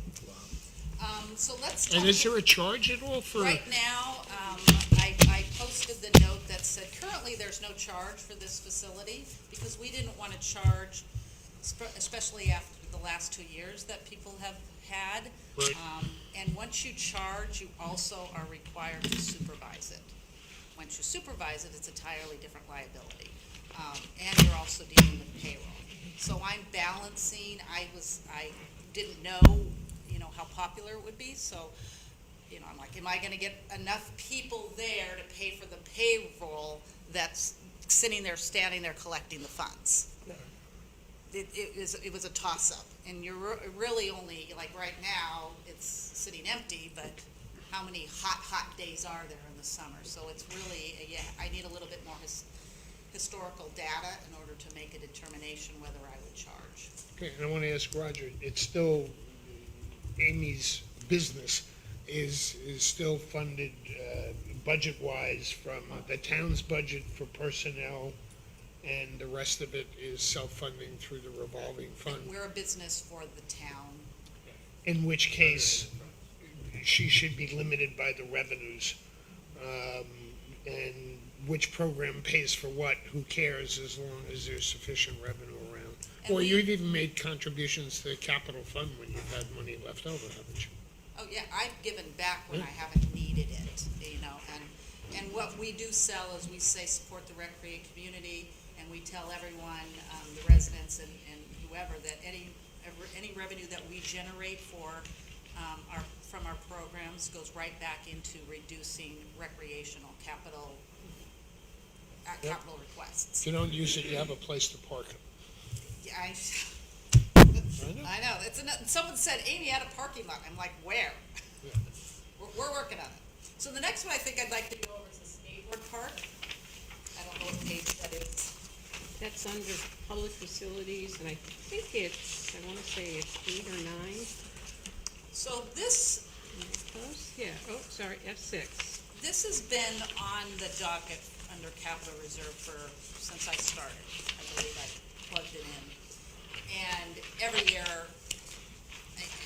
I go back and forth on, the splash pad was the first project that was really needed to get done. So a lot of my focus was there, and I didn't know how much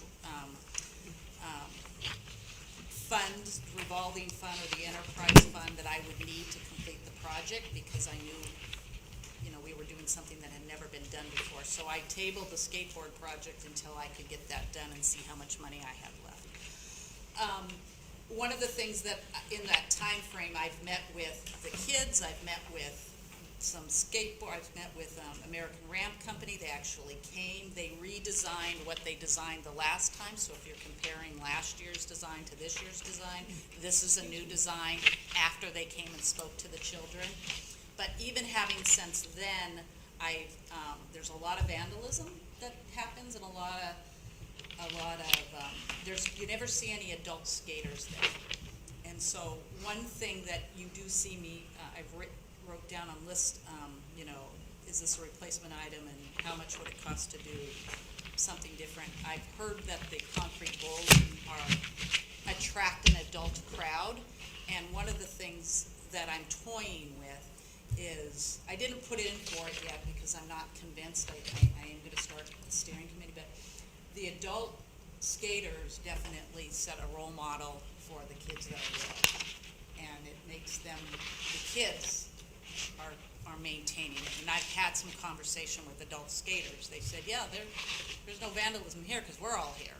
And I think we need to add a feature that attracts the adults, because we don't see anybody there who can drive.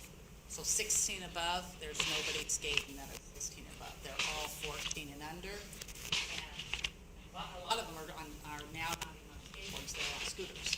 So the redesigning of this is a lot. So again, the concrete bowl might be more, they'll last longer and they'll attract better. There's one in Hampton. So I'm still researching it before I spend any money, but I definitely want to keep putting money aside. It is urgent in the sense that it is not in very good shape, but to pull it would just mean they would all be downtown. So, yeah. Have you given any thought to moving the skate park somewhere else and using that for parking? Thought of it.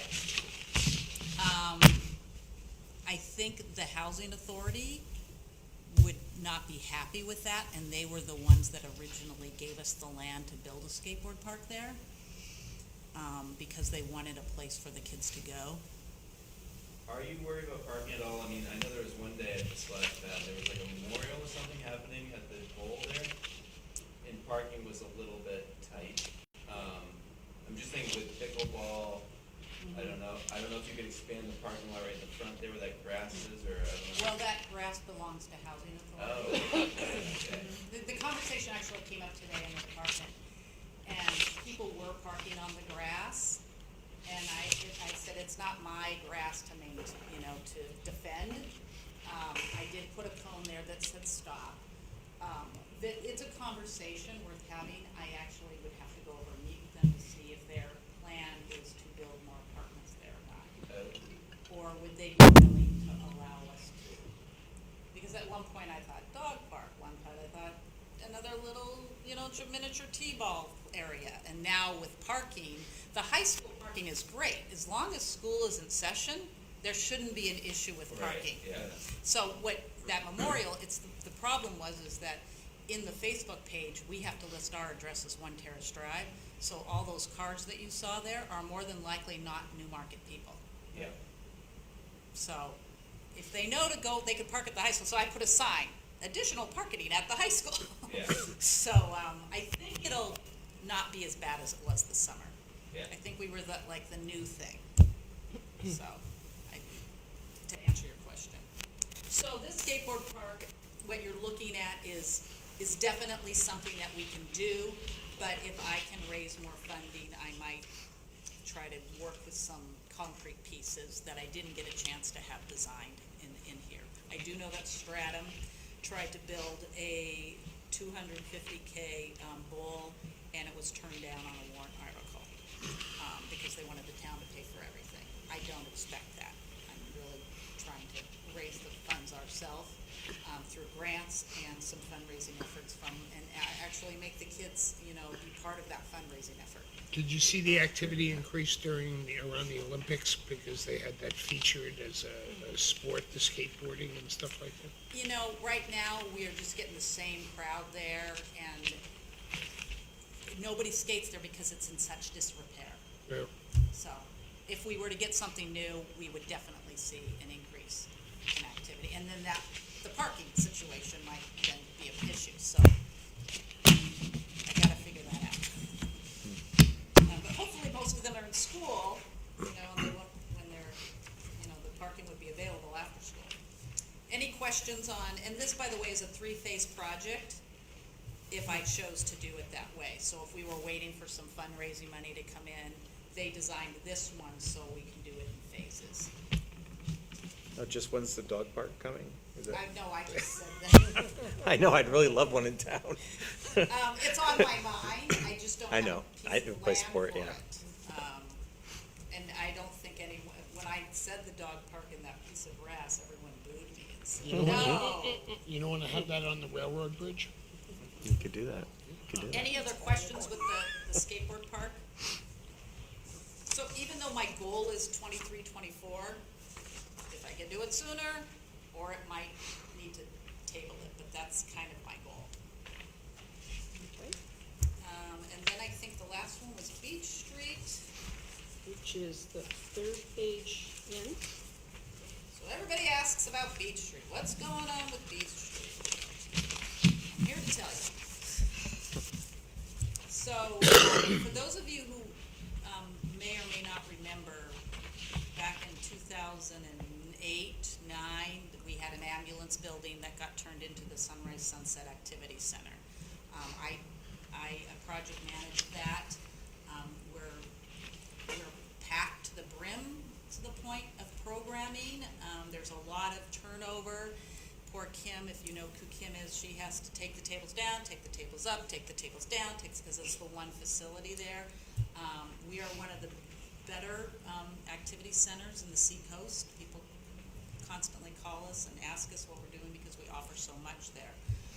The other thing, and I did that building redesign for $55,000 of capital reserve money. That's all I had, and I did it all in $55,000. Has it been that long? Yes, the I guess- contractor hated me.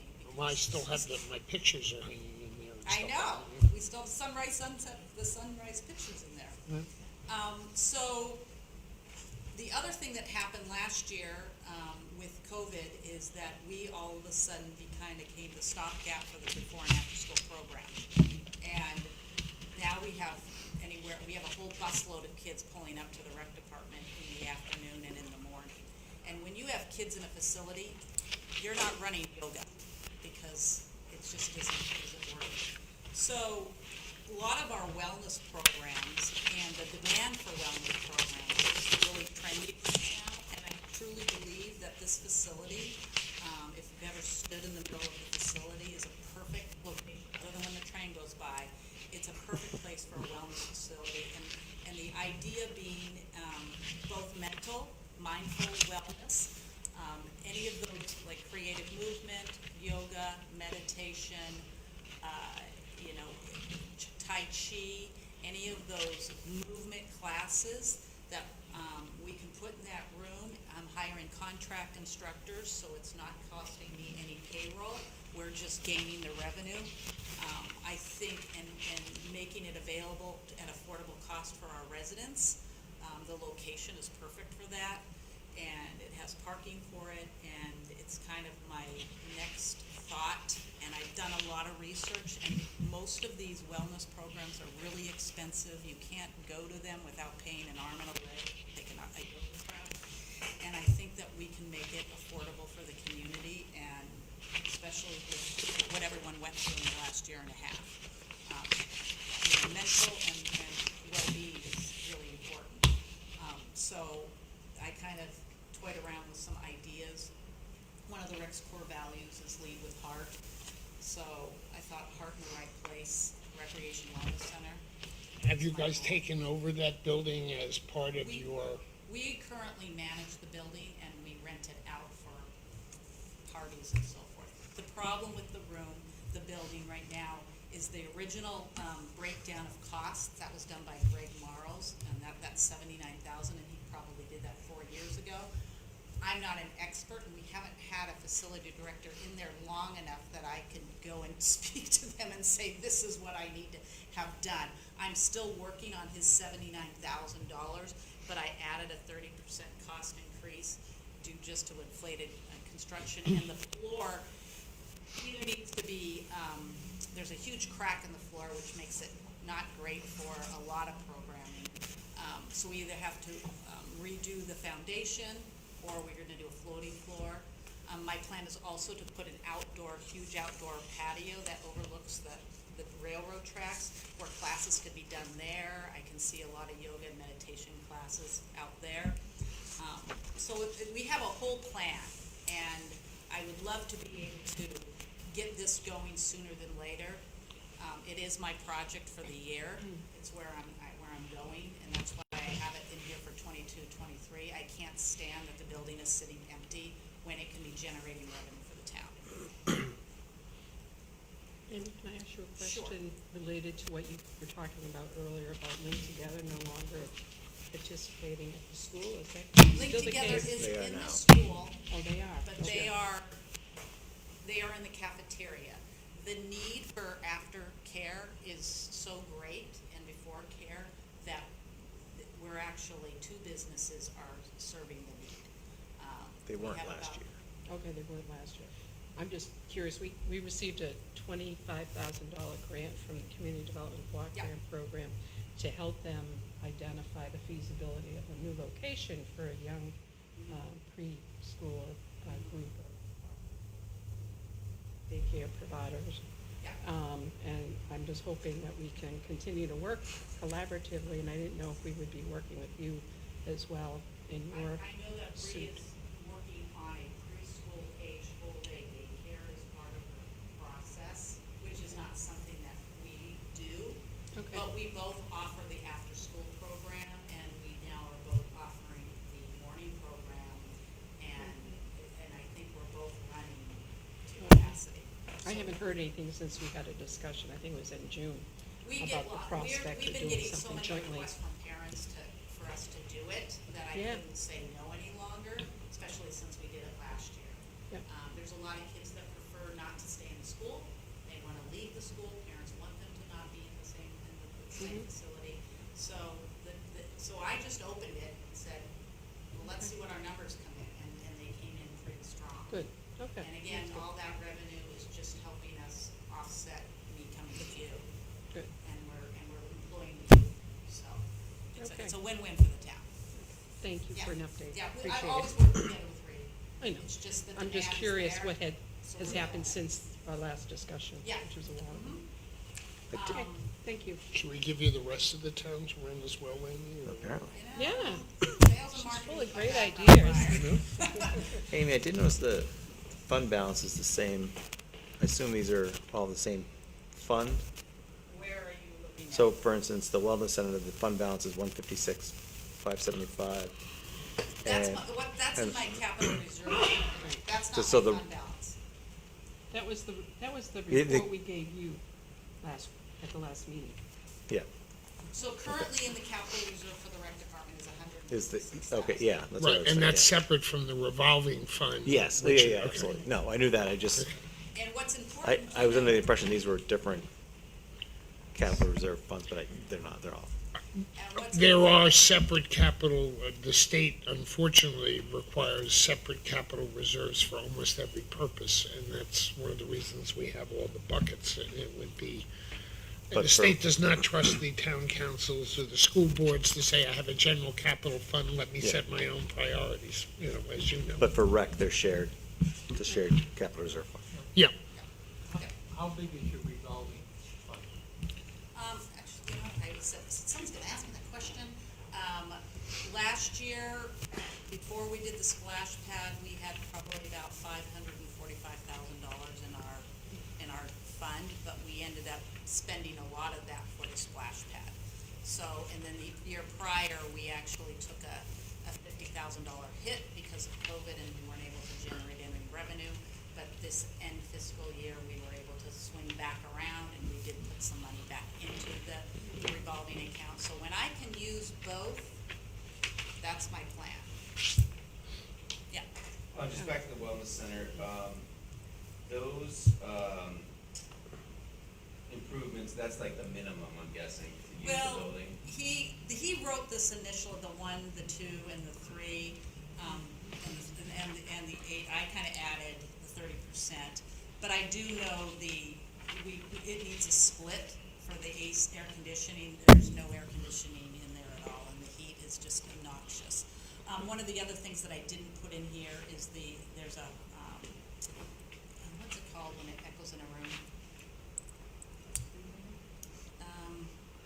I tried to run Reverb an or- improv class in there because the point is to keep the room empty so groups can come in and use it for these large movement classes. And some of those types of programs, there's an echo in the room, so I might need to put do some sound. Sound dampening. yeah, just some, that's not in there. As far as the mechanical pieces, the fire detection system, ADA improvements, there's a couple of narrow doors. So he budgeted all of that at $79,000. Again, I need someone to come in here and really, take a look at it. This is my estimate without an expert. Because that was his expertise going in there, but I'm already saying 30% increase in cost. Yeah, that's pretty safe, just based on things going up with Yeah. these COVID. Yeah, so I'll know more as I get into it. That's why I just said if I had 50,000 from capital reserve to get us going, then we would go from there. It could be more, but I wouldn't tap capital reserve, I would just continue to tap into the revolving for any additional costs. Amy, usually you have a vehicle and equipment request. Yes, did you see that I didn't ask for anything? Okay, I want to confirm that. Am I seeing that correctly? And maybe you could, That means she probably has a fleet of 8 you've vehicles right purchased now. some new We vehicles, have- haven't you? Purchased 2 vehicles in 2021, and it didn't cost the town anything. One is a transit van, 15-passenger transit van, that was approximately, I think it's $36,000. We bought that with our enterprise fund, our revolving fund. The current van that we have, the bus, is 2007, and it's not gonna last, and we can't not have a van, so we purchased the transit van. In the meantime, and What's that the was that was a capacity on that? difficult decision because it didn't come with handicap accessible, but we didn't wanna lease it because we only have $59,000 miles on the 207. It would cost us more to lease it than to just purchase it outright. Because we are making our vans last a long time. So the new van, the new ADA van, was a grant we wrote with the community development block. So that's a $68,000 grant that was already submitted, paid for. We went and picked it up in June, and now we have that vehicle primarily used for the sunrise sunset activity, for grocery shopping, for seniors, and trips for mind and wellness. And the capacity is what, 16 to 20 range? In any vehicle that we have is no more than 15. Okay. Anything you go above 15, you need to have a CDL license. So, but now we do have, once that old 2007 van kind of bites it, we still have 2 vans, which is what we always needed. But we're using the old van now for just local trips. So we're trying to keep it available. But now we can take trips to Booth Bay. We can take these larger trips and not have to get coach buses. The new van actually has a luggage rack. So in fact, it's out on a trip today.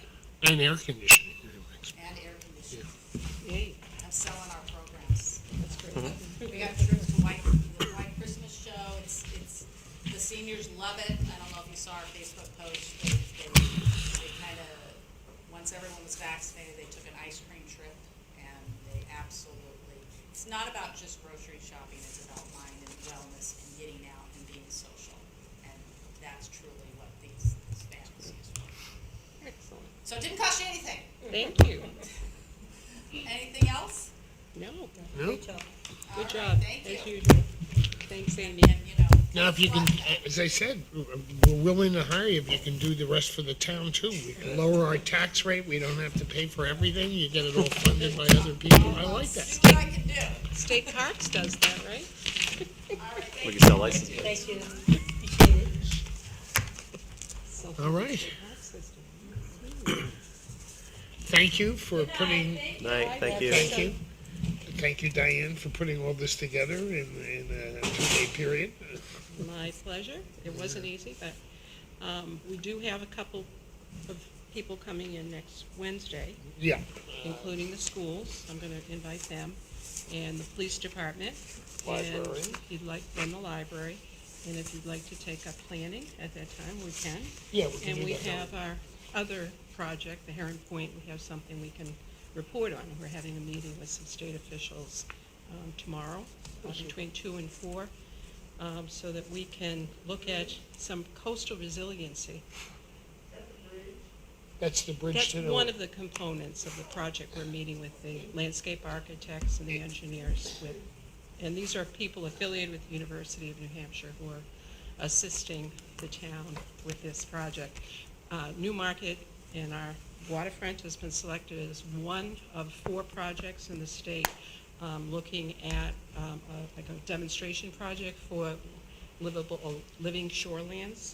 You know about that, being from Yeah, well, up in that area of the town, where we have some erosion and so forth, but, so anyway, we're pretty excited, we've been selected, and they're gonna, provide assistance to us up to about $50,000, or 50% of the cost of preliminary engineering for a study, and we'll see how far we can go with it. and that's connecting 108 in town across the Well, river that's to one Heron of, that's Point. one is of the theory. components of the project, yes. That's only one, there's some other aspects of it as well. So, here you go. Okay. Thank you. This was a majority of it, I mean, Yeah, we were able to pull it together. and assuming we have 5 or 6 little sessions next time, we should be able to finish. I think so. I think 2 hours is probably the maximum. Again, I was impressed with how well the managers came in prepared. Yeah, And they did a what great passion job. they have for what they're talking about. They're very Yeah. versed. Considering where this was, what, 8, 10 We've come years a ago long when we way. started? Yep. Um, Come a long way. Good. Any comments from you guys? If not, I will entertain a motion to adjourn. So moved. I'll second that. And again, welcome. That's This right, is, between the budget committee and this committee, there's no better way to get a sense of what's going on in town. And often you may know more than the town council or the school board when you come out of here, or see connections that they don't make, because they're not speaking to each other all the time. So it's a good place to get some of those connections, so I appreciate that. It's a whole floor difference. Oh.